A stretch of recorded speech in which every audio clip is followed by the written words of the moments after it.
നിങ്ങളുടെ favourite shows ഇനി ഒരിക്കലും മിസ്സാവില്ല. ഇപ്പോൾ C5 കാണും നിങ്ങളുടെ ഫേവറേറ്റ് ഷോ തികച്ചും സൗജന്യമായി. എന്താ ഉറക്കത്തില് മഹിയേട്ടൻ പിച്ചും പേയും ഏതോ പിശാചിന്റെ പേരൊക്കെ പറയുന്നുണ്ടായിരുന്നു. മരുന്നിന്റെ സെഡേഷൻ ആയിരിക്കും. ഓരോരോ സ്വപ്നങ്ങളൊക്കെ കാണുന്നുണ്ട്. അങ്ങനെയാണെങ്കിൽ അലാം എന്തെങ്കിലും വെക്കണം. എന്തിനാ? എനിക്ക് കൃത്യസമയത്ത് ഗംഗ മരുന്നൊക്കെ എടുത്തു തരുന്നുണ്ട്. എന്നിട്ട് മഹിയേട്ടൻ ഇപ്പൊ ഉറക്കമല്ലായിരുന്നോ? ആരും വിളിച്ചുണർത്തി മരുന്ന് തന്നില്ലല്ലോ. ഞാൻ എടുത്തു തരാം. അതിന് ഇപ്പൊ കഴിക്കേണ്ട മരുന്ന് ഏതാണെന്ന് ശ്രേയയ്ക്ക് അറിയാമോ?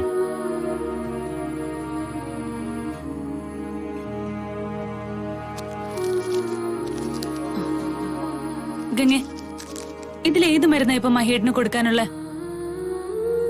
ഇപ്പൊ മഹിയേട്ടന് മരുന്നൊന്നും കഴിക്കാനില്ല. ഓ, ഇല്ലായിരുന്നോ? ഇല്ല ശ്രേയച്ചി.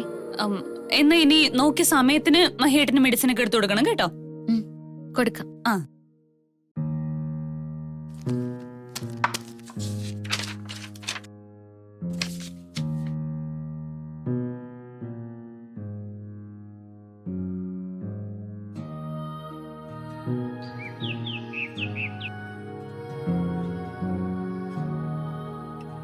ഗംഗയുടെയും നകുലന്റെയും വിവാഹം ഇനി നീട്ടിവെക്കുന്ന ശരിയാണോ? നകുലനും എത്രയും പെട്ടെന്ന് വിവാഹം നടത്തണമെന്ന് തന്നെ ആഗ്രഹം. അവനാണെങ്കി എപ്പോഴും ഇവിടെ വന്ന് പോകുന്നുണ്ട്. അയാൾക്ക് ആവശ്യമില്ലാത്ത സ്വാതന്ത്ര്യം ഈ വീട്ടിൽ കൊടുക്കേണ്ട ഒരു കാര്യമില്ല. ഞാനും അത് ഓർക്കാഞ്ഞിട്ടല്ല മോനെ. പക്ഷേ ഈ ആലോചന കൊണ്ടുവന്നതും വിവാഹം പെട്ടെന്ന് നടത്താൻ വേണ്ട കാര്യങ്ങൾ ചെയ്ത് നിശ്ചയം വരെ എത്തിച്ചതും ജാനകിയമ്മയാ. നകുലൻ ഇവിടെ വരുന്നതിനോ ഗംഗയെ കാണുന്നതിനോ നമ്മൾ എതിര് പറഞ്ഞ അത് ജാനകിയമ്മയ്ക്ക് വിഷമാവും. അതുകൊണ്ടാ ഞാനൊന്നും പറയാത്തത്.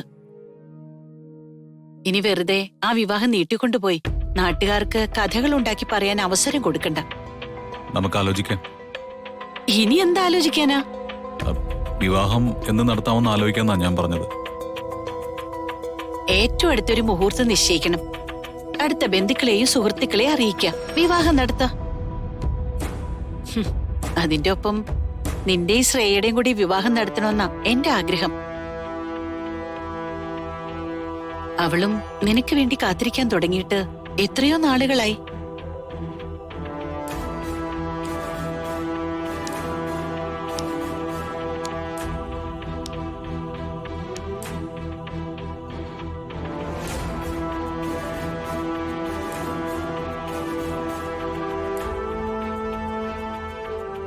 നീ എന്തോന്നും പറയാത്തത്? വിവാഹത്തെക്കുറിച്ചൊന്നും ആലോചിക്കാൻ പറ്റാത്തൊരു മാനസികാവസ്ഥയാ എനിക്കിപ്പോ ഉള്ളത്. അതെന്താ മോനെ? നിങ്ങളുടെ വിവാഹം നിശ്ചയിച്ചു കഴിഞ്ഞതല്ലേ? ശ്രേയ എത്രയോ നാളായി നിന്റെ ഒരു സമ്മതത്തിന് വേണ്ടി കാത്തിരിക്കുന്നു. ഇനിയും അത് നീട്ടിക്കൊണ്ടു പോകുന്നത് അവളോട് ചെയ്യുന്ന വലിയൊരു അനീതിയാ. നിനക്കെന്താ അത് മനസ്സിലാവാത്തത്? എനിക്ക് പലതും മനസ്സിലാവുന്നുണ്ട്. അതിന്റെ പ്രശ്നങ്ങൾ എന്റെ മനസ്സിലും ഉണ്ട്. നിന്റെ മനസ്സിൽ എന്താണെങ്കിലും അത് അമ്മയോട് തുറന്നു പറ. നമുക്ക് പരിഹാരം കാണാൻ പറ്റുന്ന കാര്യമാണെങ്കിൽ അങ്ങനെ ചെയ്യാലോ. ഞാനിപ്പോ ഒന്നും ആരോടും പറഞ്ഞിട്ട് കാര്യമൊന്നുമില്ല. നീ നകുലിനെ ഉദ്ദേശിച്ചാണോ ഈ പറയുന്നത്? അവനെക്കുറിച്ചുള്ള സംശയം നിനക്കിതുവരെ മാറിയില്ലേ?